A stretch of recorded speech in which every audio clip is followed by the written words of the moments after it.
പാർത്തന്റെ വാർത്തകൾ കേട്ടുകൊള്ളുക, ഓർത്താൽ മനോഹരം ഇന്നി വീണ്ടും. പാർത്തന്റെ വാർത്തകൾ കേട്ടുകൊള്ളുക, ഓർത്താൽ മനോഹരം ഇന്നി വീണ്ടും. പുണ്യസ്ഥലങ്ങളിൽ തീർത്ഥമാടി പാണ്ഡവർ മേലെ നടക്കും കാലം. പുണ്യസ്ഥലങ്ങളിൽ തീർത്ഥമാടി പാണ്ഡവർ മേലെ നടക്കും കാലം. കേശവൻ സോദരി തന്നിലേക്കും ആശ മുഴക്കവൻ സന്യസിച്ചു.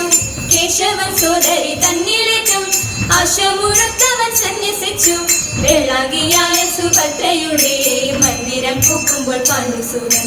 വെള്ളാകിയായ സുഭദ്രയുടെ മന്ദിരം പൂക്കുമ്പോൾ പാണ്ഡുസൂതൻ. കന്യക രൂപം കണ്ട